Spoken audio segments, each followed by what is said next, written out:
전능하신 하나님, 오늘 저희가 마태복음 8장부터 13장까지 주의 말씀을 공동체로서 함께 배울 수 있음에 감사와 영광을 돌립니다. 우리가 함께 배우고 나누는 마태복음의 말씀을 통해서 우리를 좀 더 성숙한 예수님의 제자들이 될 수 있게 하여 주시옵소서. 주님, 나로 하여금 예수 그리스도 안에서 발견하는 놀라운 은혜가 나를 변화시켜 주셔서 내게 주님의 나라를 위해 올인할 수 있게 성령의 능력으로 힘을 주시옵소서. 주님, 이 시간 성령께서 우리의 길을 열어주시고 우리의 영안이 열리게 하시며 우리의 마음을 부드럽게 하여 주시옵소서. 예수 그리스도의 이름으로 기도드립니다. 아멘. 자, 디모데후서 3장 14절 우리의 목적 시작. 너는 배우고 확실한 일에 거하라. 귀한 말씀이에요. 배우고 확신한 일에 거하라. 자, 우리의 골입니다. 골. 목적과 목표.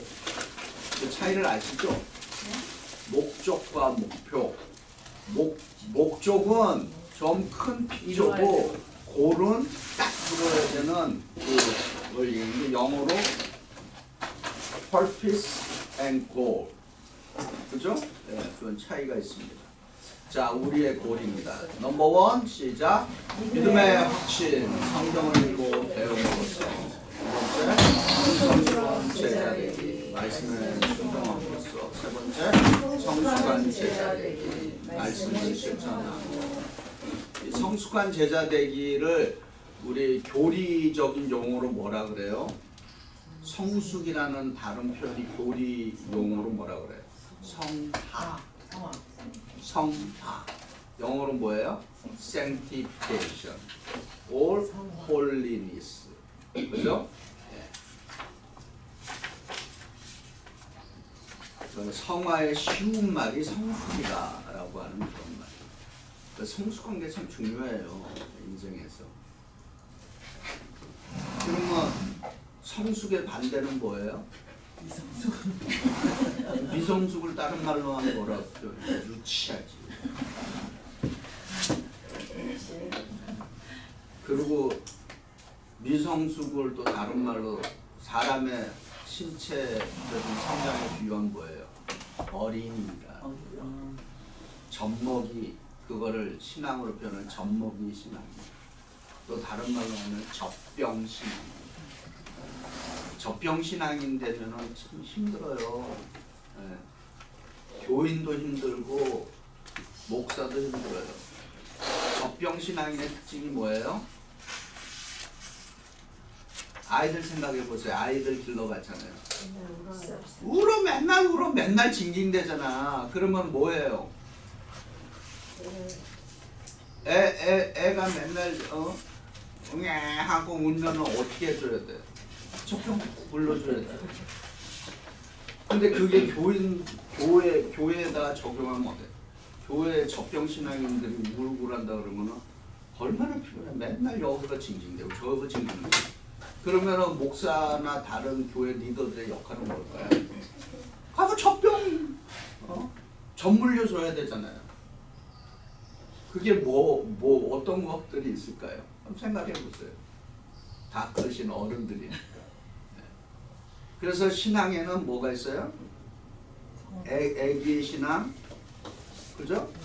어린아이의 신앙, 그리고 청년의 신앙, 우리의 목표는 어른의 신앙에 도달하는 거. 그거를 그리스도의 장성한 분량이다. 그렇게 얘기하는 거예요. 네. 그래서 히브리서는 뭐라고 꾸짖고 있습니까? 너희가 지금쯤이면은 선생이 됐을 텐데 아직도 젖이나 먹어야 하는 그렇게 표현하고 있죠. 네.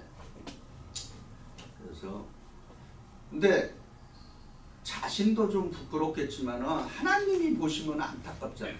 네. 하나님 아버지께서 보면은 근데 실제로 우리가 자식들을 기르고 있잖아요. 근데 나이가 막 20, 30대 되면은 뭐예요? 좀 독립을 하고 좀 이렇게 어른답게 살아야 되는데 아직도 여전히 그거 하면은 그 부모의 심정이 어때요? 되게 안타깝잖아요. 그죠? 그 뭐 하나님 보시기에도 마찬가지죠. 쟤를 구원했는데 이제 이쯤 됐으면 좋은 신앙인이 됐어야 되는데 아직도 저러고 있으면 그거는 하나님의 마음을 아프게 만드는 거 아니겠습니까? 그죠? 네. 그래서 우리가 이런 말씀 양육을 통해서 점점점 성숙해지는 줄 믿습니다. 아멘. 아멘 하는 이들마다 성숙해질지어다. 아멘. 네. 자, 하나님의 말씀이 살아있다. 히브리서 4장 12절 읽습니다. 시작. 하나님의 말씀은 살아있고 활력이 있어 좌우의 날선 어떤 것보다 예리하여 홍과 영감이 관절과 골수를 질러 쪼개기까지 하며 또 마음의 생각과 뜻을 판단하나니. 아멘. 이 구절을 읽으면 하나님의 말씀이 마치 수술 칼과 같죠. 예. 그런데 이 하나님의 말씀이 살아있고 활력이 있다. 어떻게 알 수 있다고요? 기납법적인 성경 공부를 통해서 알 수 있다. 다양한 성경 공부가 있어요. 그 중에 하나가 귀납법적인 성경 공부가 있다라고 하는 것입니다. 아셨죠? 그래서 또 어디 가셔서 성경 공부는 귀납법만 있는 거지 또 이렇게 얘기하면은 돼요, 안 돼요? 안 돼요. 안 되죠. 왜? 그렇게 하면은 무식한 것입니다. 음악 하시는 분 있잖아요. 음악에도 종류가 있잖아요. 성악에도 그죠? 뭐 이태리에 무슨 뭐 벨칸토 그런 거 있죠. 그 보이스가 다른 거야. 훈련을 그죠? 그와 마찬가지로 그러나 이 훈련을 했든 저 훈련을 했든 어느 경지에 이르면은 그죠? 네. 다 인정이 되는 거죠. 네. 자, 사실은 뭐다? 성경에서 사실은 뭐를 사실이라 그래요? 그렇죠. 기록된 하나님의 말씀이 사실이에요. 그 사실을 관찰을 하는 거죠. 우리가 아주 잘 읽어보는 거예요. 그 왜 읽어요? 의미를 찾기 위해서. 그거를 뭐라 그래? 해석한다 그러죠. 해석. 예. 그래서 삶은 해석을 잘해야 됩니다. 예. 해석을 잘못하면은 인생이 불행해져요. 근데 우리 인간은 쉽게 얘기해서 끊임없이 뭔가를 기계같이 잠자는 시간에도 아마 생각할 거야. 끊임없이 뭐가 돌아가요? 계속해서 기계가 돌아가는. 그래서 해석할 때 객관적인 해석이 참 중요합니다. 무슨 얘기인지 아시죠? 그거를 주관화시키면 굉장히 불행해져요. 근데 그것이 좋은 해석이라면 괜찮은데 그렇지 않은 잘못된 해석을 하면은 그 해석을 통해서 굉장히 삶이 피곤해지고 불행해져요. 그래서 뭐를 잘해야 된다? 해석을 잘해야 돼요. 예. 그 다음에 이제 이 해석이 맞나 안 맞나를 알아보기 위해서 뭐를 한다? 이제 적용을 하는 거예요. 하나님 말씀을 적용하는 걸 우리가 실천이다. 그렇게 얘기합니다. 요 다이어그램을 항상 잘 생각하시기 바랍니다. 자, 성경 구절, 오늘의 성경 구절입니다. 마태복음 16장 25절 같이 읽습니다. 시작. 누구든지 제 목숨을 구원하고자 하면 잃을 것이요 누구든지 나를 위하여 제 목숨을 잃으면 찾으리라. 아멘. 자, 교과서 118쪽 같이 읽습니다. 준비되셨나요? 교과서 118쪽. 여기를 읽는 목적이 뭐예요? 왜 우리가 지금 118쪽을 읽을까요? 그렇죠. 오늘의 주제를 이제 요약을 한 부분이죠. 같이 읽어봅니다. 시작. 오가에서 우리는 마태복음 8장에 13장까지 공부한다. 이 부분은 마태복음을 구성하는 5개의 설교 뭉치 중 2번째와 3번째를 포함하는데 사도직과 전도에 대해서 그리고 천국에 대해서 몇 가지 중요한 가르침을 베풀고 있다. 예수님의 구원의 사역에 동참할 수 있는 사람은 누구인가? 주님께서 새로운 것을 보여주실 때 자기 생각의 틀을 깰 수 있는 사람, 우선순위가 분명한 사람, 주님을 위해 고난을 받을 수 있는 사람, 천국을 발견한 후에 그것을 얻기 위해 올인하는 사람, 이런 사람이 주님의 제자가 되어 주님의 일에 동참할 수 있다. 이번 과를 통해 주님의 일에 쓰임받기 위해 어떤 사람이 되어야 하는지 배워보자. 자, 오늘 첫 번째 보니까 마태복음 8장에서 13장까지 이 부분은 마태복음을 구성하는 5개의 설교 뭉치 중 뭐라고요? 2번째와 3번째. 자, 이번에 화면 보세요. 마태복음의 문학적인 구조가 어떻게 됐다고요? 모세 오경적인 구조를 따르고 있어요. 근데 여기에 큰 설교가 마태는 왜 모세 오경 구조를 따르고 있어요? 마태의 그 전도 대상자 그렇죠, 유대인들이에요. 유대인들을 예수 믿게 하기 위해서 유대인들에게 가장 익숙한 건 뭐다? 모세오경이잖아요. 그래서 이 마태복음을 모세오경의 구조에 맞춰서 정리하고 있다라고 하는 것입니다. 그래서 오늘 우리가 해야 되는 거는 2권과 3권, 그죠? 여기 보니까 8장에서 10장까지 사도직에 대한 설교, 그 다음에 3권은 11장부터 14장 천국 비유의 설교. 근데 요 구조를 또 다른 문학적인 구조로 표현할 수 있어요. 화면 보세요. 이렇게 됩니다. 교차 대칭 구조로. 네? 네, 교차 대칭. 여러분의 이해를 지금 지난주 거를 좀 이해시켜 주는 거예요. 그 핵심에 뭐가 있어요? 교차 A 다시 A A 다시 B B 다시 C C 다시 D D 다시 E E 다시 F가 천국 비유 이렇게 요 책이라면은 요 가운데를 이렇게 딱 여기에 있는 게 천국 비유 설교다. 네. 그런 걸 여러분이 이제 기억하시면 됩니다. 자, 그러면 이제 오늘 교과서 첫 번째 119쪽에 생각의 틀을 깨자. 그러면은 예수님께서 왜 이제 이 교과서에 제목이 달려 있냐면은 예수님께서 말씀하시는 많은 내용들이 그 당시 사람들의 틀, 프레임을 깨트리는 사건들을 지금 많이 이야기하고 있어요. 내가 지금까지 이렇게 생각했는데 주님은 다르게 말씀하시네? 이렇게 함으로 해서 우리의 생각의 틀을 바꾸는 거죠. 그걸 우리가 생각의 틀을 깨트린다는 거예요. 이 생각의 틀을 깨는 게 쉽지 않아요, 여러분. 그죠? 인생 살면서 우리는 이렇게 특히 나이가 먹어가면 갈수록 뭐예요? 자기 아집이 세집니다. 그러니까 그 자기의 생각의 틀을 안 바꾸려고 그래요. 네. 근데 생각의 틀을 바꾸는 게 왜 어려울까요? 불편합니다. 일단은 그 생각의 틀을 깨려면은 예를 들면 쉽게 얘기할게요. 지금 우리가 다 웬만하게 다 컴퓨터로 이렇게 치잖아요. 그 전엔 뭘로 했어요? 다 일일이 손으로 썼잖아요. 그죠? 그래서 여기에 지금은 이제 그게 없는데 제가 할 때는 여기 구두가리 2개가 이렇게 있었어요. 여기서 다 손 나와요. 네. 이게 연필로 이거 펜으로 쓰다 보니까. 근데 이 펜에서 제가 이제 설교 말씀으로 얘기했대. 제가 전도사 시절에 이제 그 펜으로 이제 설교를 썼어요. 근데 그 당시에 이제 타작이 막 이런 게 이제 막 유행하기 시작한 거예요.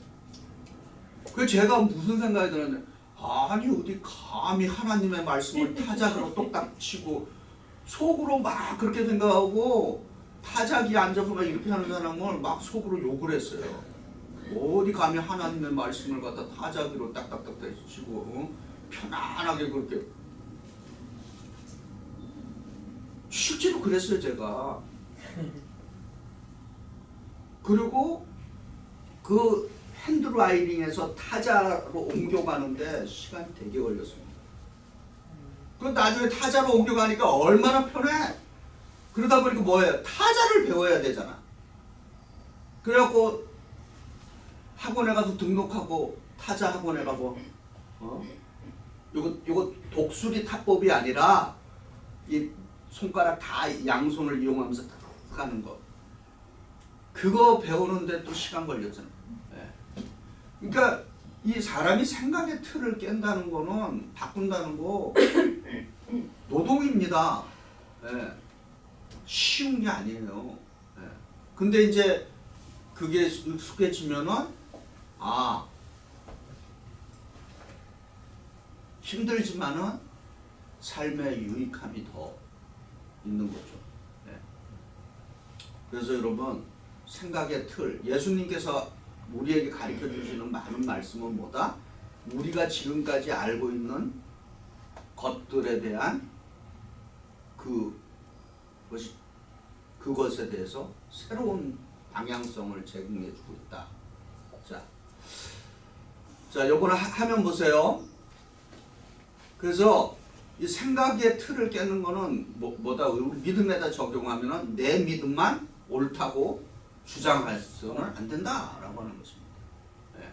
뭐 쉽게 뭐 이런 거 많죠. 왜 예배를 그런 식으로 드려? 뭐 이런 거든가. 그런 말이에요. 아니 그러니까 왜 예배를 그렇게 드려? 예배는 이렇게 해드려야 되는데. 옛날에는 그 예배 뭐 붙이고 이런 거 안 했잖아요. 안 했어요. 제가 제 기억 지금 나는데요. 대학교 1학년 때만 하더라도 우리 연세 드신 장로님은 우리 청년들이 기타 치는 거에 대해서 막이라 그랬어요. 그리고 막 기타 막 때려부시고. 네. 어디 교회에서 이런 세속적인 걸 갖고 막 이런 그런 분들이 있었어요. 네. 근데 지금 제가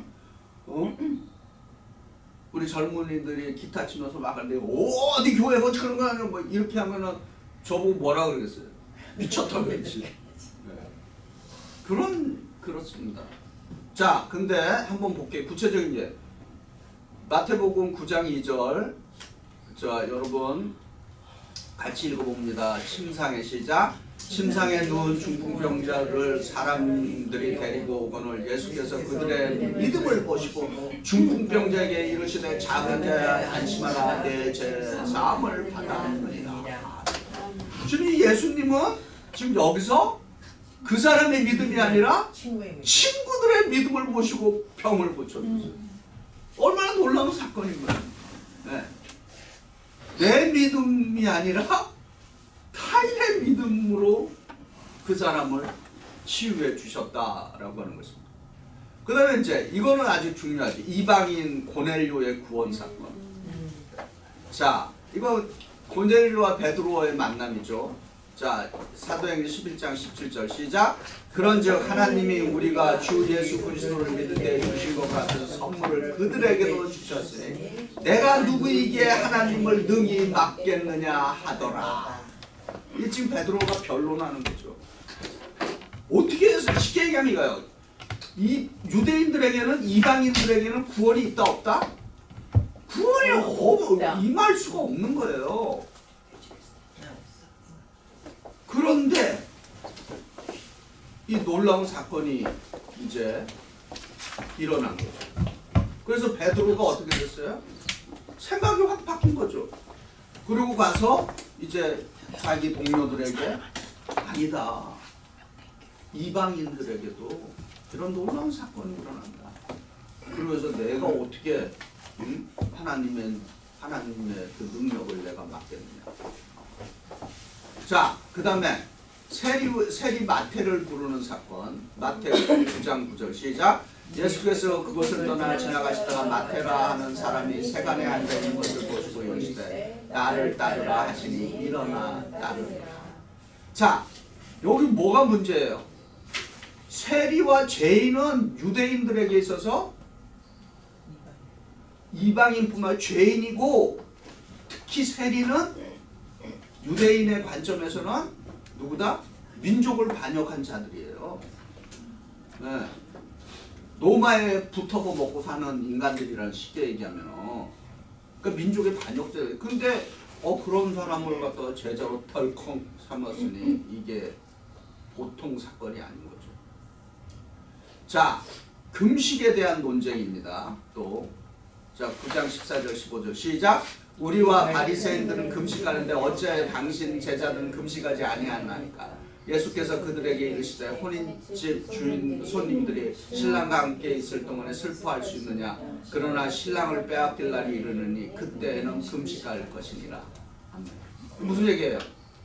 바리새인들은 일주일에 한두 번씩 금식을 정해진 날에 금식을 했어요. 근데 예수의 제자들 보니까 저것들은 금식도 안 하고 저게 무슨 신앙인인가? 이제 이렇게 되는 거죠. 이 금식 말이 나왔으니까 제가 말씀드리는데요.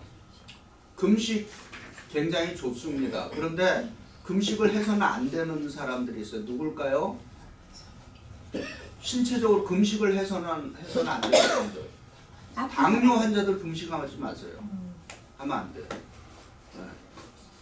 그리고 한 번에 금식을 막 열흘씩 하거나 막 일주일씩 한다는, 그렇게 하면 안 돼요. 이게 쌓여야 돼. 금식. 예. 하루 이게 이틀짜리, 3일짜리 이런 것들 쭉쭉쭉 쌓여서 이렇게 제가 말씀드렸죠. 제가 금식을 예전에 보름을 했어요.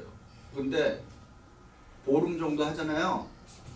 한 일주일만 넘어 한 10일만 되면은 사실 그런 유혹이 들어요. 이거 40일까지 할 수 있겠다. 왜? 배가 고프지 않으니까.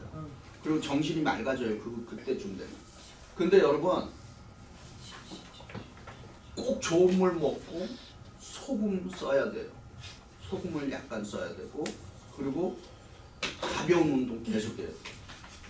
금식 잘못하면요, 처음에 3일째 제가 3일짜리 도전했다가 3일 내내 잠만 잤고, 그리고 배가 고파 힘이 없으니까 기도가 안 되니 처음에. 이거 솔직한 고백이에요. 기도원에 갔다가. 그리고 그 3일 금식하고 내려오는데, 기도원 밑에 내려오는데 구멍가게가 있는 거야. 그때 거기 딱 들어갔더니 크림빵. 알죠? 한입 크림빵. 그거를 그냥 막 먹지 않았겠어. 그게 기름기여서 안 되는데. 그래갖고 얼마나 고생했겠어요. 싸고 토하고 막. 금식 그렇게 하면 잘못하면 죽어요. 네. 보통 3일 진짜 제대로 된 금식은 어떻게 한다? 금식할 사람들에게 제가 교육시켜드리는 겁니다.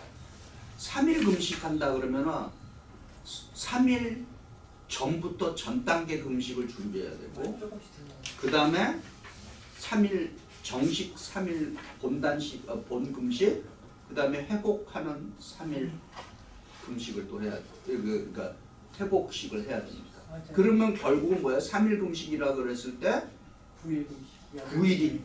9일을 잡아야 되는 거예요. 그게 원래 건강한 금식 방법이에요. 네. 자, 어쨌든 이 바리새인들은 이렇게 금식을 했다 이거예요, 자기들이. 근데 제자들이 안 하니까 이제 예수께서 이런 말씀하신 겁니다. 근데 왜 바리새인들의 문제는 뭐예요? 금식하는 거를 티를 냈대. 나 금식한다. 근데 예수님은 어떻게 해요? 너 금식하더라도 머리 잘 빗고 얼굴에 화장도 하고, 그러니까 남이 봤을 때 금식을 하는지 안 하는지 티가 안 나요. 근데 금식을 오래 하잖아요. 그러면은 몸에서 냄새 나요. 왜 그런지 아세요? 이 몸에 위가 먹을 게 없으니까 몸에 나의 세포를 갉아먹기 시작해요. 그래서 그게 버닝하면서 그 아주 이상한 아주 냄새가 그 사람에서 풍겨납니다. 네. 그리고 음식 냄새가 금식하는 사람은 역겨워요. 그런 순간이 와요. 처음에는 뭐 먹고 싶고 막 이런 생각이 드는데 나중에는 시간이 딱 어느 정도 딱 고비를 넘어가면은 그 냄새 자체가 굉장히 역겨워져요. 그래서 어쨌든 금식하시는 분들은 이런 규칙을 잘 지키시고, 금식도 아무나, 그래도 저는 그런 말씀을 많이 드려요. 금식할 그 정신으로 잘 먹고 힘있게 기도하라고. 그리고 평신도들한테 제가 말씀드렸는데 40일 하지 마세요. 가끔 40일 금식한 분들 평신도 있는데 제가 만난 그런 사람들 가운데는 상당히 교만한 분들이 많아요. 배이는 게 없어. 자기가 40일 했다고. 네. 남들은 다 우습게 보이는 거예요. 네. 그래서 예수님이 40일 하셨으니까 예수님의 고유한 영역으로 남겨두시고, 그를 따르는 제자들은 3분의 1만 해도 감사합니다 이렇게 하고 사는 게 좋아요. 그러나 이건 제 경험이고, 근데 어쨌든 40분은 제가 추천하지 않습니다. 자, 그 다음에 5번째, 귀신 들린 자를 고쳤을 때입니다. 자, 뭐라 그래요?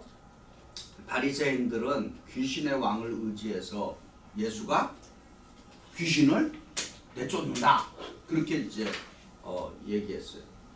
자, 마태복음 9장 35절 제일 아래 읽어봅니다. 시작. 예수께서 모든 도시와 마을에 두루 다니사 그들의 회당에서 가르치시며 천국 복음을 전파하시며 모든 병과 모든 약한 것을 고치시니라. 아멘. 이거를 우리가 예수님의 3대 사역이라고 그럽니다. 뭐예요? 3대 사역? 가르치고 천국 복음을 전파하고, 그 다음에 뭐예요? 네. 그러니까 teaching, preaching, healing, 이거를 예수님의 3대 사역을 이 마태복음 9장 35절이 잘 요약을 해주고 있어요. 그래서 우리가 예수님의 제자다. 제자의 뜻은 뭐예요? 제자는 뭐 하는 사람이다? 스승이 한 것을 할 수 있는 게 제자이다. 그러니까 우리는 교회로서 예수님이 행하신 이런 사역을 행해야 된다 라고 하는 것입니다. 자, 예를 들어서 병을 고쳤다 그러는데 이건 단순히 육체적인 질병과 영적인 질병 이런 것뿐만 아니라 이 치유라고 하는 이 개념도 굉장히 폭이 넓죠. 배고픈 사람에게 밥 한 끼 주는 것도 치유의 사역에 해당하는 거예요. 밥을 안 먹으면 어떻게 돼요? 굶어 죽잖아. 그죠? 그러니까 우리가 치유 딱 그러니까 무슨 뭐 안수해갖고 뭐 병만 거. 그러니까 우리가 질병이라고 생각할 수 있는 이 개념, 치유라고 하는 이 개념은 굉장히 폭이 뭐다? 넓다라고 하는 것입니다. 마찬가지죠. 가르침도 상당히 이 폭이 어마무시하게 넓은 개념들인 것입니다. 그래서 우리가 잘 생각을 하셔야 돼요. 네, 그래서 예수님의 말씀을 아주 그냥 되게 좁게 생각해서는 안 된다라고 하는 것입니다. 이해되시죠? 이해되시는 이들마다 아멘. 네. 자, 제자의 우선순위. 자, 화면 보시고 두 번째, 여러분 교과서에도 제자의 우선순위가 나와 있습니다. 지금까지 예를 든 거는 예수께서 사람들의 기존의 생각의 틀을 바꿔주는 사건들을 말씀드렸어요. 이제 이 시간에는 이제 제자들의 우선순위예요. 자, 마태복음 8장 19절부터 20절 시작. 한 서기관이 나와서 예수께 아뢰되 선생님이여, 예수께서 이르시되 여우도 뿔이 있고 공중의 새도 거처가 있으되 인자는 머리 들 곳이 없다 하시더라. 자, 이 말씀의 핵심은 뭐다? 세상의 편안함과 안전 추구하지 말라라고 하는 그런 굉장히 도전적인 말씀들인 거예요. 네. 그 다음에 마태복음 8장 21절과 22절 자 봅니다. 시작. 제자 중에 또 한 사람이 이르되 주여 내가 먼저 가서 내 아버지를 장사하게 허락하옵소서. 예수께서 이르시되 죽은 자들이 그들이 죽은 자들을 장사하게 하고 너는 나를 따르라 하시리라. 아멘. 자, 이 말씀 이런 말씀을 읽을 때 제자 예수님은 나를 불효자식으로 만드나? 이제 이런 식으로 이렇게 해석하려고 하는 사람들이 있어요. 그냥 문자적으로 이렇게 받든. 근데 여기에 숨은 의미는 뭐다? 지금 여기에 우리 지금 제목이 뭐예요? 우선순위라는 거죠. 우선순위. 그래서 들어오세요. 휴가. 휴가 데려오라던데. 그게 있어 거기. 죄송해요. 아니. 네. 우선순위. 네, 우리의 삶의 우선순위 무엇보다도 하나님의 일이 먼저. 그래서 성경에서 죄송해요. 구절 기억나세요? 너희는 먼저 그의 나라와 그의 의를 구하라. 그러면 어때요? 그리하면 이 모든 것을 더하리라. 거기서 핵심인 거예요? 먼저예요. 이해되시죠? 자, 그럼 124쪽 보죠. 124쪽. 교과서 124쪽. 제일 아래 굵은 글씨 주님을 따르는 보이세요? 네. 같이 읽어봅니다. 시작. 주님을 따르는 것은 하루아침에 되는 일이 아니다. 당장 어려운 현재 상황에서도 최선을 다해 주님을 따르는 사람이 시간이 생겨도 따르고 아버지가 돌아가셔도 따르고 자녀가 성장 따르지 현재 주님을 따르지 않는 사람은 그런 핑계거리가 없어져도 주님을 따르지 못한다. 지금 상황이 어려운 가운데 주님을 따르지 못하는 사람은 앞으로도 주님을 따를 가망성이 거의 없다. 그때가 되면 분명히 다른 핑계거리가 생긴다. 그런 사람은 영원히 주님을 따르지 못한다. 이해되시죠? 네. 쉽지가 않습니다. 네. 그 우선순위 여러분 잘 기억하시기 바랍니다. 자, 다음 보십니다. 자, 제자의 첫 번째는 뭐다? 예수님은 제자들의 생각의 틀을 깨주셨고, 그 다음에 두 번째는 제자들의 우선순위가 있고, 그 다음에 예수의 제자들에게 뭐가 있다? 예수의 제자들에게는 고난이 따른다 라고 하는 것입니다. 근데 이 고난을 여러분 잘 생각해 보시면 여러분 교과서 126쪽 제자는 고난받는다. 자, 이 말씀을 또 잘 독해를 해내셔야 돼요. 예수의 제자는 무조건 고난받는다. 예수의 제자는 일부러 고난받아야 한다. 이 말이 돼요? 안 돼요? 그래서 여러분 이거는 상식입니다. 예수의 제자가 일부러 고난당할 이유는 없어요. 그러나 예수의 제자가 피할 수 없는 고난들이 있는 것입니다. 예수의 제자가 되는 거. 이해되시죠? 네. 그러면은 일부러 고난 받을 필요는 없지만은 제자로서 당하는 고난은 어떻게 해야 된다? 견뎌내야 되는 거죠.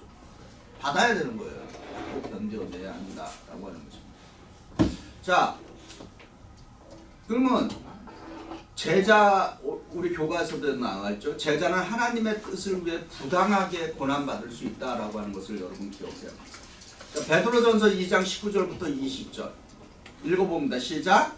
부당하게 고난을 받아도 하나님을 생각함으로 슬픔을 참으면 이는 아름다우나 죄가 있어 매를 맞고 참으면 무슨 칭찬이 있으며 그러나 선을 행함으로 고난을 받고 참으면 이는 하나님 앞에 아름다우니라. 아멘. 구별되시죠? 네. 하나님을 위해서 선을 행하다가 고난을 받고 참으면 그것은 아름다운 것이다. 그리고 또 뭐가 있어? 제일 앞구절에 부당하게 고난을 받아. 그러니까 우리가 예수를 믿고 따르는데 무슨 고난이 올 수 있다? 부당한, 애매한 고난이 올 수 있는 거야. 내가 왜 이런 고난을 당해야 할지 이런 시간들이 올 수 있다라고 하는 것입니다. 네. 자, 마태복음 10장 22절입니다. 시작. 또 너희가 내 이름으로 말미암아 모든 사람에게 미움을 받을 것이나 끝까지 견디는 자는 구원을 얻으리라. 아멘. 참 이것도 예수 믿는 것 때문에 사람에게 미움받. 근데 실제로 지금이야 뭐 그럴 사람 있는지 모르겠지만은 우리 할머니 세대들이 예수 믿을 때는 핍박 무지하게 받았습니다. 진짜. 예. 안 믿는 남편하고 사는 것도 비법 무지 같죠. 그럼요. 예. 그래서 제가 알고 있는 어느 한 권사님은 진짜 이제 이 권사님도 이제 연세가 이제 70이 넘으셨고 이제 그런데 남편이 안 믿었어요. 그때까지도. 그래서 남편이 어떻게 나왔냐면은 이제 이렇게 얘기한 거예요. 너 예수를 택할래 나를 택할래? 그렇게까지 나온 거예요. 그래서 이 권사님이 어떻게 했대요? 예수님 택할. 그렇죠. 예. 그러니까 남편이 확 놀래갖고 그렇게 나가면은 자기 부인이 좀 그거 할 줄 알았는데 그러니까 이제 그 권사님도 아니 내가 지금 이 부인이랑 지금 산 게 지금 뭐 수십 년인데 이게 무슨 말 같지도 않은 소리 그래? 그러면서 이제 난 당신이랑 안 살고 난 예수님 그런 간증하는 걸 들은 적이 있습니다. 네. 실제로 우리 지금 뭐 그런 사람이 있는지는 없는지 모르겠는데 아무튼 우리 시대 우리 할머니 세대들은 굉장히 핍박들 많이 받고 그럼에도 불구하고 그 핍박을 서름과 핍박을 다 뚫고 전 가족을 다 어떻게 했다? 다 예수 믿게 하는 아주 놀라운 그 힘들이 있으셨습니다. 나도 남편한테 비법 많이 받았어요. 뭐 남편 핍박을 받으셨어요? 예수 믿는다고? 네. 어이구 그러시구나. 결혼한 첫 주부터 교회를 안 나가더라고 그 사람이. 그러니까 결혼하려고 교회를 가가지고. 전략 잘 나기 시작하더라고. 자, 두 번째 뭐예요? 제자는 하나님께서 책임져 주시고 모든 것을 정당하게 갚아 주심을 믿어야 합니다. 이걸 우리가 믿어야 합니다. 자, 그러면 마태복음 10장 29절부터 31절 읽어봅니다. 시작. 참새 두 마리가 한 아사리온에 팔리지 않느냐? 그러나 너희 아버지께서 허락하지 아니하시면 그 하나도 땅에 떨어지지 아니하리라. 너희에게는 머리털까지 다 세신 바 되었나니 두려워하지 말라. 너희는 많은 참새보다 귀하니라. 아멘. 그래서 참 세상 살기가 좀 힘들 때가 많잖아요. 근데 예수 믿는 사람들에게 꼭 필요한 것이 하나 있습니다. 하나 있어야 됩니다. 아무리 세상 살기가 힘들어도 예수 안에서 희망은 포기해서 안 되는 것입니다. 예수님 때문에 사는 거죠. 저기 아무리 그 세상적인 말로 아무리 세상이 개떡 같고 진짜 치사하고 더럽다 그래도 너무 부정적이다 하더라도 예수 믿는 사람들에게는 그리스도 안에서 새 하늘과 새 땅에 대한 꿈이 있어요. 그거 포기하면 사실 우리는 예수 믿는 사람이 되기가 쉽지 않죠. 근데 목사님 이게 네. 고난 받고 이런 것들을 생각해 보면 사실 하나님의 뜻을 위해서 고난 받는 거는 그러니까 내 생각에서 돈을 받는다면 나의 욕심이나 내가 뭐 나 때문에 고난받는 게 많은 것 같아요. 그럼 하나님하고 맞아요. 그러니까 그런 고난도 그 여기에 속해 있는 거는 아닌 것 같아요. 아니지. 예. 그건 자기가 만들어낸 거야. 예, 그러니까 그 굉장히 고난이라는 게 어떤 때는 정당한 수가 있는 그렇죠. 예. 예. 그래서 우리가 분별력을 잘 예. 자, 근데 어쨌든 제자가 되는 사람들에게는 고난이 따른다 라고 하는 것입니다.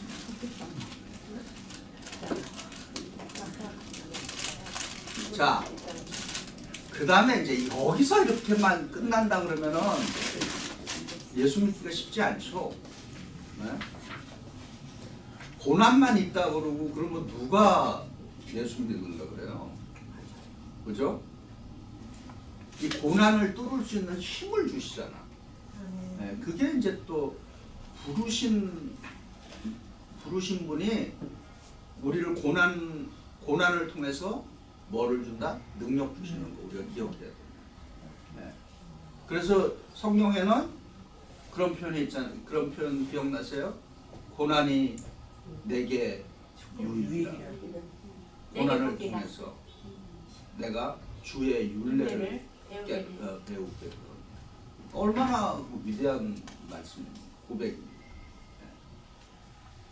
그거는 실제로 여러분 성경 구절뿐만 아니라 여러분의 삶도 한번 이렇게 잘 이렇게 들여다 보시기 바랍니다. 저도 목회 여정을 이렇게 쭉 이렇게 들여다 보면은 참 어려움은 있었지만은 그 어려움 가운데 나에게 성장을 주셨구나라고 하는 고백을 많이 합니다.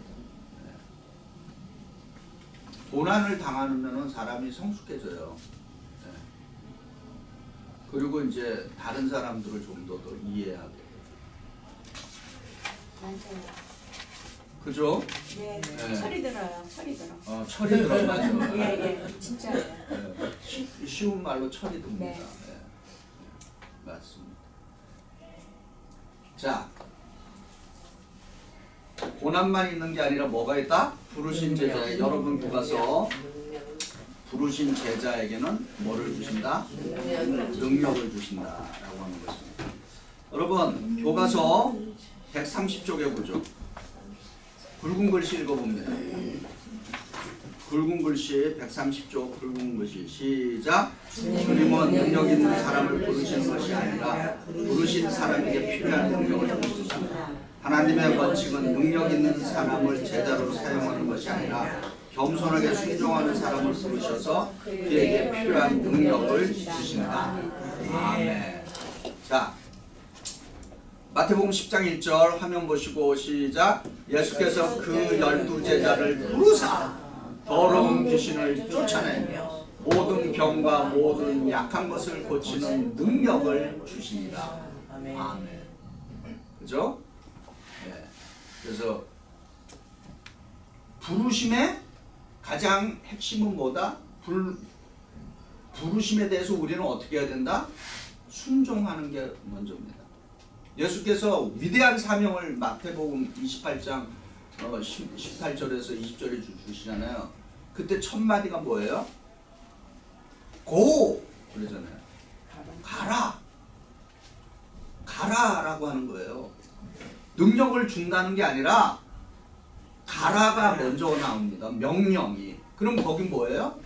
순종하고 가면은 하나님께서 그리스도께서 능력을 주시겠다라고 하는 것입니다. 그러니까 핵심 우리 쪽에서 핵심 키워드는 뭐예요? 부르심에는 순종이 먼저다라고 하는 거죠. 네. 순종. 그러면은 그 순종하고 가면은 뭐를 준다? 거기에 필요한 능력을 주신다라고 하는 것입니다. 선교사들도요, 여러분 적당히 훈련받고 가야지. 빠삭하게 훈련받고 그 현장에 가잖아요. 힘듭니다.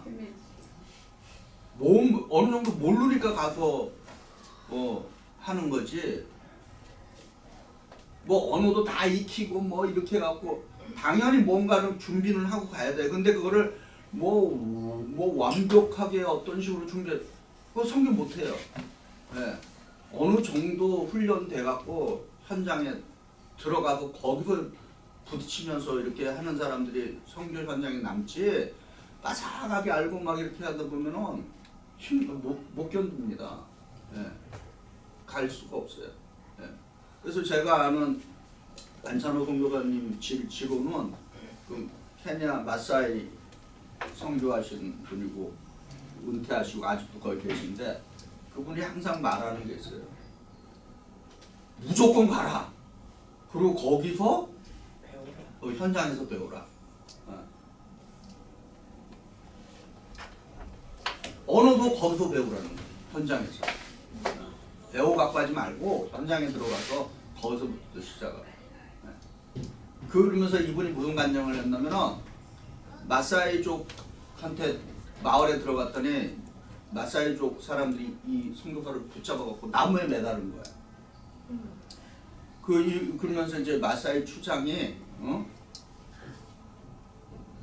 그때는 그 사람이 무슨 말 하는지 몰랐다는 거야. 마사이 추장이 내 놈, 너도 다른 선교사 놈들처럼 여기 있다가 조금 있다가 갈 거지? 이렇게 얘기한 거야. 나중에 알았더니 이제 그 얘기를 한 거야. 이 추장이 이렇게 물어봤는데 이 선교사가 이분은 그 내 언어를 모르니까 무조건 나 그랬다는 거예요. 무조건 너 그냥 너. 그런데 그 추장이 이런 말아. 그래갖고 아무튼 그런 얘기를 했는데서 언어 자기가 만약에 그 사람 말을 알아들었다면은 아마 그냥 노 뭐 이런 얘기도 못하고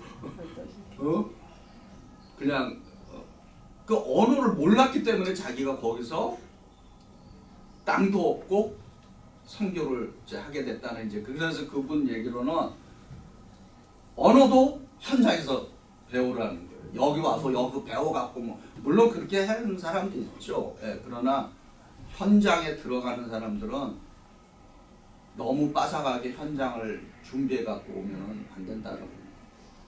근데 그런 사건이 사실 누구한테 일어났어요? 140년 전에 우리나라 선교사, 미국 선교사들이 우리나라에 들어올 때 조선이라는 땅을 빠삭하게 알고 들어온 사람 거의 없어요. 그냥 조선이라는 나라만 있구나 하고 그냥 들어와 갖고, 사실 뭐 어떤 분들은 진짜 며칠 살지도 풍수병에 걸리고 죽고 뭐 별의별 사람들이 다 있습니다. 네. 그러니까 그런 정신들이 있어요. 네. 그렇게 하다 보니까 이제 그 세계적인 또 선교의 기지가 됐잖아요, 우리나라가. 네. 근데 지금 이제 조금 불행한 거는 요즘은 선교사들로 잘 안 나가려고 그러는데, 선교 현장이 이제 너무 많이 알려져 있고 너무 가면은 막 고생을 한다 막 이런 게 너무 알려져 있으니까 오히려 이제는 점점 선교사들이 줄어든다는 그런 얘기가 있습니다. 자, 고린도전서 1장 26절부터 29절 같이 읽어봅니다. 시작. 형제들아, 너희를 부르심을 보라. 육체를 따라 지혜로운 자가 많지 아니하며 능한 자가 많지 아니하며 문벌 좋은 자가 많지 아니하며, 그러나 하나님께서 세상에 미련한 것들을 택하사 지혜 있는 자를 부끄럽게 하려 하시고 세상에 약한 것을 택하사 강한 것들을 부끄럽게 하려 하시고, 하나님께서 세상에 천한 것들과 멸시받는 것들과 없는 것들을 택하사 있는 것들을 폐하려 하시나니 아무 육체도 하나님 앞에서 자랑하지 못하게 하려 하십니다. 아멘. 자, 여러분 이 말씀 믿으시죠? 네. 근데 좋은 예가 있어요. 네. 지만 옛날에 우리나라에 초대교회 때, 우리나라 초대교회 때 그때는 아직도 양반하고 상무? 예. 그다음에 그 양반 집에서 일하는 사람들 다 하인들이잖아요. 예. 교회를 이제 교회를 같이 다니게 된 거예요, 집안에서. 네, 네. 근데 목사님 그 얘기 모르세요? 네, 알아요. 그래요. 얘기해 주세요. 저 말을 잘 못하겠어요. 아, 그래갖고 저기 어쨌든 결론은 그거 아니에요. 그 쌍놈이 장로가 되고 양반은 장로에서 떨어져. 그래도 그 너무 그리고 그 양반 장로님이 그 양반 되시는 분이 우리 너무 그래서 나중에 그 상놈이라는 그 사람이 목사가 됐는데 끝까지 밀어줬대요. 근데 또 그런 좋은 얘기도 예, 있지만은 근데 그 그 반대 얘기도 있어요. 반대 하지 마세요. 반대 얘기가 뭐냐면은 한국의 그 장로교 유명한 장로교 두 개가 있는데 하나가 그래도 무슨 목사님 이거에 대해서 얘기하는 아니 그러니까 성경 말씀. 그 신분 때문에 교회가 갈라진 교회도 있어요. 우리 좁은 슈가. 아니 이게 쌍놈들이 양반이 어떻게 감히 같이 해야 되느냐. 쌍놈이 갈라졌다. 아니 근데 목사님 미국도 마찬가지예요. 예, 예, 흑인들이 미국도 맞아요. 흑인들이 예, 예. 와이교회 못 다녔어요. 예, 세부에게 맞아요. 있었어요. 그래서 그거는 뭐 한국도 그렇고 미국도 그렇고. 메서디스 교회에서도 그 예. 흑인들의 메서디스가 있잖아요. 예. 똑같은 블랙 메소디스가 있어요. 있어요. 예, 왜냐면 옛날에 못. 그리고 옛날에는 미국 교회도 자기 자리가 있었습니다. 가족의 자리가 있었어요. 근데 그건 돈 주고 사야 돼요. 돈 주고 저그 안에는 예, 그 예배당 안에 안에 들어가면은 그것도 돈 노란색만. 그럼요. 예. 그래갖고 그것도 큰 이슈였어요. 지금이야 뭐 우리가 아무데나 보고 안 들어오는 대로 앉지만은 예전에는 그 패밀리 자리가 그것도 그냥 자리가 아니라 좋은 자리는 좀 더 헌금을 많이 든다고요. 그런 시대가 있었어요. 그랬구나. 우리 역사에도. 참. 아무튼 그러나 참 좋은 그럼에도 불구하고 좋은 사람들이 더 많은 것 같아요. 자 이제 여러분 교과서의 천국의 비유들 여기 교과서에 보면은 지금 비유가 몇 개가 나오냐면요. 천국 비유와 관련해서 몇 가지예요? 4가지 밭의 비유, 가라지의 비유, 겨자씨 누룩 비유, 그리고 감추인 보와 진주의 비유. 이렇게 이제 이 마태복음 13장에 이제 비유의 이야기들이 나옵니다. 그러면은 여러분 우선 4가지 비유 132쪽 보죠. 132쪽 133쪽에 위에 볼드 굵은 글씨 읽어봅니다. 시작.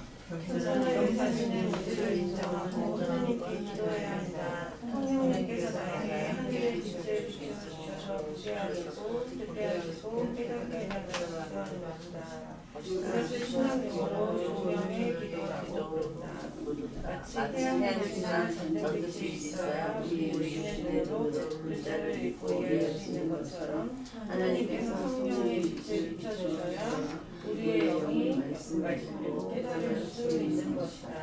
그래서 우리는 하나님의 말씀을 읽기 전에 반드시 성령의 빛이 내리기를 위해서 기도해야 한다. 모두가 듣는 대로 하라고 기도해야 한다. 아멘. 예. 자, 그래서 길가에 뿌려진 씨앗의 문제는 뭐다? 말씀을 전혀 깨닫지 못하는 거예요. 말씀이 뿌려져도 깨닫지 못하는 거예요. 그래서 여러분 이런 기도 자주 하셔야 돼요. 하나님, 내 영적인 눈이 열리게 하여 주시옵소서. 영적인 귀가 뚫어지게 하여 주시옵소서. 이런 기도 많이 하셔야 됩니다. 그 다음에 두 번째 돌밭. 돌밭의 문제는 뭐예요? 133쪽 돌밭.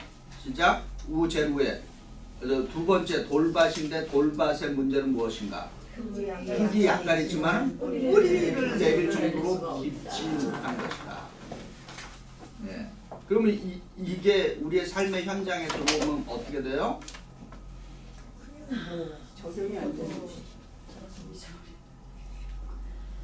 그래서 이거를 극복하는 방법이 뭐예요? 하나 둘 셋 넷. 그러면 영적 훈련이 필요하다. 보이세요? 네. 또 읽어본다. 시작. 하나님의 말씀을 체계적으로 배우고 기도 훈련에 참여하고 전도 훈련에 참여하는 등 믿음이 깊어지기 위해서 열심히 노력해야 한다. 그러면 어느 순간 믿음의 흙이 깊어져 웬만한 스트레스나 인생의 어려움에도 흔들리지 않게 된다. 그 다음에 가시덤불. 세 번째 가시덤불이죠.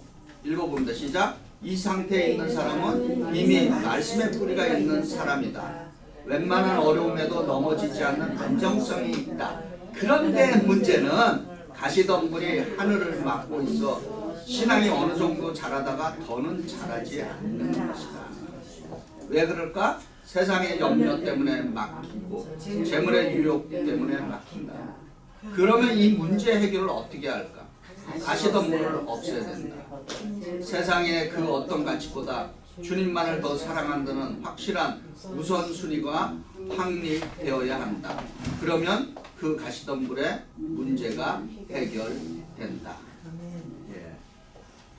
자, 네 번째 좋은 밭이죠. 다음 134쪽. 134쪽. 네 번째는 좋은 밭이다. 좋은 밭은 뭐예요? 씨앗이 뿌려지는 대로 싹이 나고 줄기가 나고 잘 자라서 풍성한 천국의 열매를 맺는다. 이러한 밭이 되면은 우리의 삶이 천국이 된다. 그리고 여기에는 뭐가 있다? 100배, 60배, 30배. 그죠? 네. 그리고 마가복음에서는 30배, 60배, 100배 순서로 이렇게 좀 차이가 있게 됩니다. 그래서 우리가 마음의 밭을 잘 갈아엎어야 됩니다. 예. 우리가 저기 농사 짓는 분들, 가든에서 농사 짓는 분들 그 경험 있죠? 그냥 씨 안 뿌리죠? 그러니까 땅을 갈고 그 다음에 거름을 썩고 그리고 이제 채소 심잖아요. 마찬가지로 우리도 신앙이 마음밭이 좋게 되려면은 갈아엎어야 되는 겁니다. 자주자주. 뭘로 갈아엎어요? 하나님의 말씀으로, 기도로, 예배로, 전도와 선교, 봉사, 섬김 이런 것들로 우리의 마음을 갈아엎어야 됩니다. 그래서 부드럽게 돼야 돼요. 네.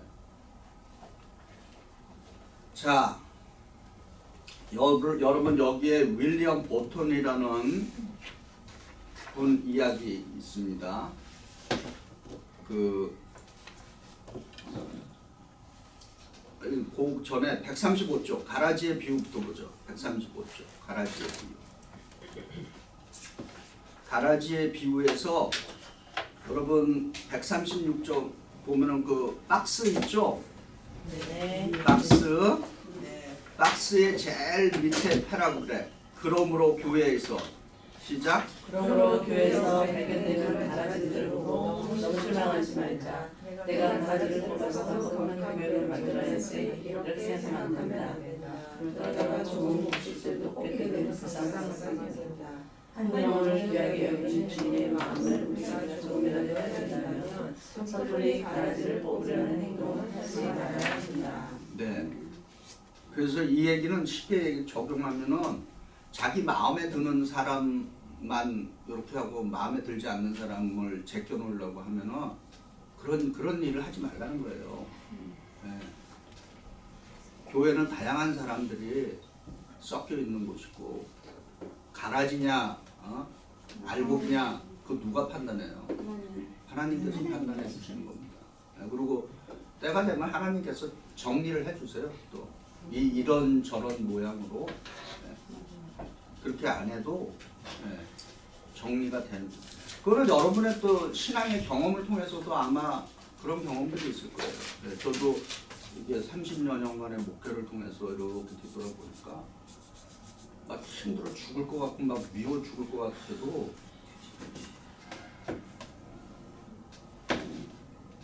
어떤 식으로든 간에 하나님께서 정리를 해주세요. 정리가 됩니다. 자, 세 번째 이제 겨자씨와 누룩의 비유입니다. 자, 거기에 보면은 여기 화면 보세요. 요게 겨자씨 크기입니다. 네. 예, 손가락에 있는. 예, 요 손가락에 있는 게 겨자씨예요. 근데 요런 겨자씨 하나들이 심겨지면은 어느 정도까지 자란다고 성경에 새가 깃들일 정도까지 이 겨자씨가. 근데 이렇게 작은 겨자씨도 종류가 많아요. 예. 까만 거는 아주 진짜 이렇게 점 하나 딱 집어놓은 것처럼 되어 있는 그런 겨자씨도 있어요. 근데 어쨌든 이것이 잘 자라면은 어떻게 된다? 새들이 와서 앉을 정도로, 새들이 힘을 얻을 정도로, 예, 그 정도로 그래서 이 나무같이 자란다라고 하는 그런 표현인 것입니다. 예. 자, 강추인 보화의 비유. 제가 이거 보화와 이 진주의 비유 좀 좋아하는 비유 중에 하나예요. 자, 마태복음 13장 44절부터 46절 화면 보시면서 읽어봅니다. 시작. 천국은 마치 밭에 감추인 보화 같으니 사람이 이를 발견한 후 숨겨두고 기뻐하며 돌아가서 자기의 소유를 다 팔아 그 밭을 사느니라. 또 천국은 마치 좋은 진주를 구하는 장사와 같으니 극히 값진 진주 하나를 발견하며 가서 자기 소유를 다 팔아 그 진주를 사느니라. 아멘. 네. 그러니까 이건 뭘 얘기할까요? 천국의 가치를 아는 사람이죠. 네. 그래서 완전히 다 팔아. 이 얘기는 뭐예요? 올인한다는 거지 완전히. 네, 거기에. 네. 뭐 때문에? 그 가치를 알기 때문에. 그게 아주 중요한 거예요. 네. 그래서 여러분 기도의 가치를 아는 사람은 뭐를 해요? 기도의 가치를 아는 분들은 기도합니다. 계속해서. 네, 끊임없이 기도합니다. 네. 그래서 우리가 지금 이 양육훈련, 여러분들이 이 양육훈련의 이 가치를 아시는 분들입니다. 가치 굉장히 중요합니다. 가치가 있는 곳에 우리는 뭐를 한다? 투자를 하게 되어 있습니다. 사람들이. 네. 가치가 있으니까 투자하는 거죠. 자, 여러분 교과서의 138쪽에 윌리엄 오델이라는 사람의 이야기가 있습니다. 이 사람은 참 짧은 인생을 살았지만은, 네, 일찍 죽었지만은, 짧게 살았지만 아주 후회 없이 굵게 살은 인생인데, 여러분 시간 내셔서 그 이분의 이야기에 대한 그 박스를 읽어보시기 바랍니다.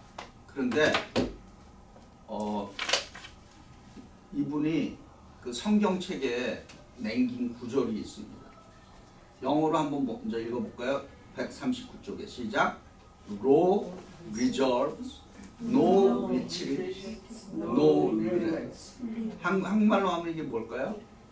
주저없이 후회 없이 후퇴 없이 후회 없이 이렇게 번역할 수 있죠. 네. 주저하지 말고 후퇴하지 말고 후회 없이, 이것이 그의 성경에 기록된 문구라고 알려져 있습니다.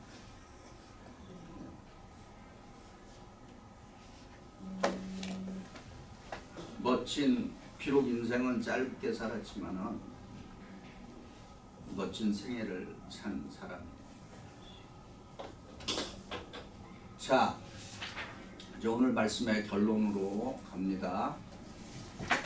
자, 화면 보시고 마태복음 9장 16절부터 19절 시작.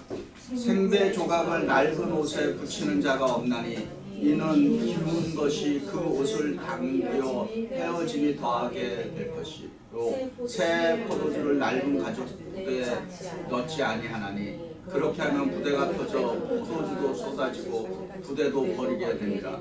새 포도주는 새 부대에 넣어야 둘이 다 보존되느니라. 자, 오늘의 이제 핵심에서 첫 번째가 뭐예요? 내 고정관념을 깨야 된다. 예수님께서 제자들에게 가르치고 다른 사람을 가르칠 때 많은 말씀이 뭐였다? 그들이 지금까지 알고 있는 나름대로 신앙의 고정관념을 바꿔주시는 금식을 했죠. 예. 왜냐하면 예를 들어 바리새인들은 금식을 해야 되는데 아니 제자들을 보니까 예수 제자는 금식도 안 하고 맨날 잘 먹고 그러네. 저게 무슨 신앙인이지? 이렇게 했더니 예수님께서 뭐라고 가르쳐요? 신랑이랑 같이 있는 동안에는 금식할 필요 없다. 그러나 신랑이 떠나면은 저들이 금식하게 된다. 신랑을 잃었으니까. 그러면서 그들이 갖고 있는 그 고정된 그 생각을 바꿔주시잖아요. 네. 그래서 여러분 고정관념을 이 프레임, 내 생각의 프레임, 그 생각의 틀을 바꾸는 게 참 힘듭니다. 네. 성령께서 이 틀을 깨주셔야 돼요. 네. 그래서 성령 하나님, 제가 모르는 거에 대해서 순종하고 바꿀 수 있게 도와주시옵소서라고 그렇게 기도해야 됩니다. 우리의 신앙은 끊임없이 어떻게 된다? 변하며 성장해 가고 있습니다. 그래서 여러분 이 쉽게 얘기해서 이렇게 생각하면 돼요. 돌시 권사님과 내가 이제 대화를 해요. 이런 얘기 들어보셨을 거예요. 긴장하시네 동생은. 우리 둘이 어떤 대화를 하면은 우리 둘이 공통적으로 돌시 권사님도 알고 나도 알고 그 부분이 있어요. 두 번째는 뭐가 있을까요? 돌시 권사님이 알지만은 나는 모르는 게 있어요. 그럼 세 번째는 또 뭘까요? 너도 모르고 나도 모르는 그 부분이 있어요. 그런 것들을 우리가 잘 이렇게 깨달아야 합니다. 그래서 마치 자기 아는 것이 전부인 것처럼 하는 거 굉장히 위험한 발상이에요. 우리 크리스찬들에게 있어서 확실하게 오르는 거는 하나밖에 없습니다. 말씀 하나예요. 예. 그러면 더 구체적으로 누구예요? 예수님만 옳고 나는 틀릴 수 있다 라고 하는 생각을 우리가 항상 가져야 되는 것입니다. 그리고 내 생각은 틀릴 수 있고 그리고 나는 그 말씀에 순종해서 바꿀 준비를 해야 한다라고 합니다. 잠깐 제가 얘기할 게 네. 있어요. 깨달은 거예요. 네. 다 웃으시라고 얘기하는 거야. 애기들 있죠, 애기들. 네. 애기들을 상상해갖고요. 엄마가 이렇게 해야 된다. 그러면 애들은 어떻게 돼요? 네, 응, 알았어 이러지 자기 생각대로 막 하지 않죠. 그래서 우리도 하나님 앞에서는 이게 어린애 같이 네 이래야지. 그 생각해보세요. 애기들이 엄마한테 네 알았어요, 네 응 이러지. 이렇게 자기 주장 안 되잖아. 네. 그 모습, 엄마의 그 반응하는 거, 엄마께 네, 응 이거. 아멘. 맞아요. 자, 그 다음에 제자는 삶의 우선순위가 바로 되어 있습니다. 제자도의 핵심 중에 하나가 뭐예요? 삶의 우선순위입니다. 이 우선순위가 바로 돼야지 핑계대는 거리가 적어집니다. 그 다음에 제자에게는 뭐가 따라온다? 피할 수 없는 고난이 온다. 그러면서 동시에 주님은 고난만 주는 것이 아니라 누가 앞에 있나 보구만. 자, 아니 마지막으로 나눔과 성찰에서 여러분이 한번 생각해 보시고 제가 1번과 6번만 선택을 했는데 여러분도 딴 것도 한번 보시는 거요. 특별히 그 6번 같은 경우에 이 천국을 발견한 사람은 그것을 얻기 위해서 올인한다. 그렇게 돼 있잖아요. 근데 이 천국 발견하고 모든 걸 다 파는 거, 이 말씀을 구원과 연결하면 돼요, 안 돼요? 되죠. 구원과 관계 있는 게 아니라 핵심은 뭐다? 구원받은 사람이 구원받은 사람의 제자도를 얘기하는 것입니다. 네? 무슨 얘기인지 아시죠? 그럼 만약에 이걸 내가 천국을 발견했으니까 모든 걸 다 팔고 이렇게 하는데 그게 잘못되면 뭐가 돼? 그걸 구원과 연결하면은 잘못하면 그게 행위의 구원이 되는 거죠. 그죠? 그러니까 우리는 행위의 구원이 아니에요. 그래서 이런 이런 이야기를 보시면서 아 이게 구원받으려면 내 모든 걸 다 팔고 다 뭐 이렇게 해야 돼. 그렇지. 그거는 그렇게 행위의 구원. 아무튼 그건 잘못된 거예요. 이거는 핵심 포인트가 어디에 있다? 부르심을 받은 제자도의 삶을 사는 사람들의 이야기를 포인트가 거기 있는 것입니다. 그러니까 제자는 뭐를 아는 사람이다? 천국의 가치를 아는 거예요. 그러니까 뭐를 한다? 올인할 수 있는 것입니다. 내 모든 것을 다 던져서. 그러니까 목사님 여기 페이지 123번에 제가 지금 읽다가 퀘스천 마크를 적어놨는데 123번? 123페이지 네. 우리 이 저자가 네. 설명을 하면서 예수님의 제자가 된다는 그 미러 패러그래프예요. 네, 예. 제자가 된다는 의미가 바로 그런 거지. 직업을 포기하고 재산을 네, 포기하고 포기하고. 가족을 포기하고 인생의 편안함을 포기해야 제자의 사명을 감당할 감당할 수 수 있는 있는 것이다 것이다. 라고 했을 때 저는 네. 나는 그렇게 제자의 삶을 살고 좀 이게 쿠션이 돼요. 어떻게 이거를 이거를 어떻게 이해를 해야 될지 잘. 그러니까 가족 관계를 막 끊어버린다 이렇게 그러니까 우리 이제 우선순위니까, 이런 걸 상상해야 돼. 예수님이 뭐 가족을 무시했다 뭐 부모에게 뭐 불효를 하라 그래. 이런 식으로 성경을 해석하면 안 돼요. 네? 제가 이거 네. 해나는 거는요. 그렇죠. 예. 근데 모든 이제 그런 걸 다 우리 내 삶에 대해서 할 건 다 하잖아요. 예. 근데 마음 중심을 보는 거야 이거는.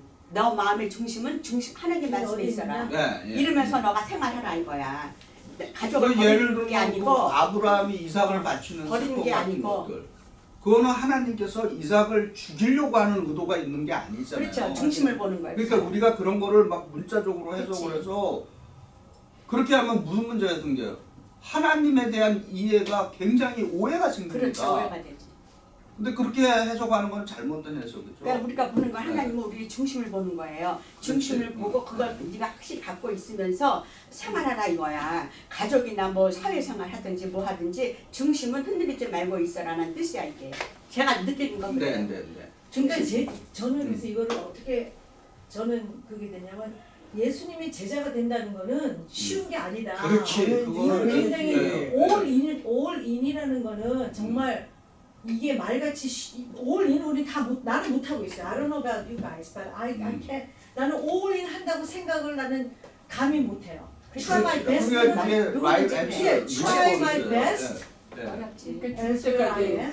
그렇게는 할 수 있지만 올인을 한다는 거에 대해서는 자신이 없고요. 하나님을 100% 내가 믿는다고도 내가 그렇게 말을 못해요. 내 나의 그 신앙이 아직까지 거기에 도달하지 못했기 때문에 그게 굉장히 나한테 자, 근데 이것도 마도가 이제 돼요. 여러분 이거 구별해야 돼요. 그러니까 박시담볼 신앙 나도 박시담볼 나도. 구원에 대한 확신은 있죠. 그럼요. 아니 그래요. 그러니까 지금 이거를 구원을 받은 그렇지. 사람으로서의 예. 우리의 구원을 그 받은 생활을- 사람 그럼요. 그러니까 거기에 대한 여러분이 챌린지죠. 구원과 제자도와 연결은 있는데 왜냐하면 구원된 사람들이 제자도의 그 삶을 그럼요. 살아가야 되니까 이거를 제자도의 삶을 구원과 연결을 하면 굉장히 복잡해져요. 이미 우리는 그리스도를 통해서 구원을 받은 사람들이 이제 어떻게 그리스도의 제자로 살아갈 거냐라고 하는 거와 관련이 돼 있는 거예요. 그래서- 그런데 이 제자도에 이제 올인을 할 수 있느냐 없느냐. 근데 그 sanctification everyday에 그렇지, 우리가 예. 죽을 때까지 해야 되는 그런 그렇죠, 프로세스인 것 같아요. 예. 그래서 영어로 이렇게 sanctifying grace라고 씁니다. 그냥 sanctification이 아니라 sanctifying ing가 붙었어요. 뭐예요? 진행형이었다. 계속해서. 그래서 sanctifying grace. 제자들처럼 그렇게 순교할 수 자신도 없고 네. 예수님은 당연히 믿고 사랑하지만 그런 거죠. 근데 이제 우리도 그런 시대마다 시대에서 그렇게 부딪혔을 때 그날 못할 있을 거리까지. 겁니다. 그런 사람도 있죠. 그럼 그리고 당연히 그건 내가 하는 게 마음, 아니고 성령님이 그럼. 하는 거지. 내가 하고 싶다고 하고 이러는 건 아니고. 분명히 그거지. 나는 못한다 할지라도 누군가는 할 수 있는 사람들이 있어요. 성령께서 그를 뭐 성경에 구체적으로 사도 바울 초대교회 순교자들은 다 그렇죠. 그러나 적어도 희망이 있는 거는 잘하지 않는 것 같아. 희망이 있는 거는 뭐다? 내가 끊임없이 성화의 과정을 밟고 있다라고 하는 거에 희망이 있는 거죠. 아멘. 죽을 때까지. 그렇죠. 주님이 부르시는 그날. 예. 그래서 여러분 잘 생각해 보시고 나는 천국을 위해서 얼마나 자신을 투자하는가, 왜 올인하지 않는 것일까. 그래서 예수 믿는 사람들은 또 한편으로는 씨름하는 사람들이에요.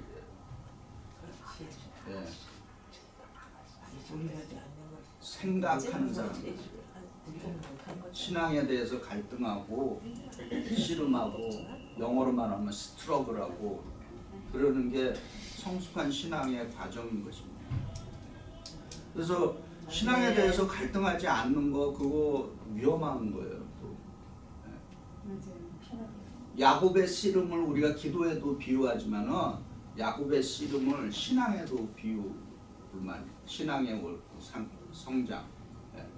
그래서 야곱은 그 신앙의 어떤 경지에 이르는데 어떻게 됐어요? 신체 한 부분이 불구가 되잖아요. 그리고 어떻게 살았어요? 한평생 지팡이를 짚고 살아요. 근데 그냥 이게 육체적으로 생각하면 그냥 지팡이인데 그걸 영적인 눈으로도 보면 뭐예요? 야곱은 이제는 더 이상 뭔가를 의지하지 않으면 살아갈 수 없는 존재라고 하는 것을 딱 그게 뭐예요? 더 이상은 하나님 없이는 못 사는 인생이 됐다라고 하는 것을 성경이 그렇게 우리들에게 메시지를 전해주고 있는 거죠. 아멘? 그래서 예수 잘 믿으면은 뭔가 바꿔치기 할 수 있어요. 뭐를 바꾸시지? 야곱은 하나님 잘 믿으려고 하다가 병신이 됐잖아요. 좀 나쁜 말, 부정적으로. 그 지팡이 짚고 평생 지팡이 짚고 살아가지고. 그래서 뭐예요? 또 우리 기독교의 역사에 야고보 선지자는 뭐라 불러요? 낙타무룹이라고. 낙타무룹. 기도해갖고 이게 나중에는 낙타무룹처럼 굳었다는 그런 이제 이야기를 하는 거죠. 그래서 예수님 제대로 뭔가 믿으려면은 다 그런 건 아닌데 그런 뭔가 익스체인지가 생깁니다. 그런데 그렇게만 생각하면 인생이 힘든데 뭐가 있다? 천국에 대한 보상이 기다리고 있잖아요. 히브리서가 뭐를 믿으면은 상이 있다 그랬습니다. 근데 이런 것도 있는 거예요, 목사님. 이런 것도 있는 것 같아요. 이제 내가 믿음을 생각하면서 챌린지가 오잖아요. 그걸 거부하고 아니하면요, 체인지가 없어요. 내 생각에도 체인지가 없고 믿는 거에도 생각 전혀 나의 그 변화가 없는 거예요. 변화가 없는 삶을 우리는 너무나 많이 살고 있는 거예요. 그렇지. 그러니까는 그것도 그게 회개해야 돼요. 저는 엄마 저기 시험도 이렇게 되면 그 시험 받는 거는 너무 좋은 거예요. 왜냐면은 그거를 통해서 내가 변화할 수 있는 그런 그렇죠. 찬스가 있는데 변화 없는 삶을 산다는 게 너무 그렇지. 그리스도인은 성장을 하려면은 안 그래요? 변화의 과정을 겪을 수밖에 없습니다. 그래요. 근데 진짜 성경은 믿음성 못했는데 별로 안 되는 것 같아. 왜 이렇게 공부를 한다 되는 걸까 생각이 들어요. 그래도 때를 얻든 못 얻든 간에 계속 심어야 됩니다. 네. 자, 마지막으로 오늘 함께 드리는 마치는 기도 드리고 오늘 오가를 마칩니다. 다 같이 한 목소리로 기도드립니다. 시작. 우리를 부르셔서 제자 삼으신 하나님, 주님께서 제자를 부르시고 파송하신 것처럼 저도 기꺼이 보내심을 받아 복음을 전하는 제자 되게 하소서. 때로는 박해와 어려움이 있을지라도 예수님의 이름을 부끄러워하지 않게 하소서. 천국 길을 통해 가르쳐 주신 하나님 나라의 가치를 제 삶에 실천하게 하소서. 좋은 땅과 같은 마음으로 말씀을 받아 30배, 60배, 100배의 열매를 맺게 하소서. 주님의 멍에는 쉽고 짐은 가볍다는 약속을 붙들고 날마다 주님을 한평생 따르게 하소서. 예수 그리스도의 이름으로 기도합니다. 하나님께 영광.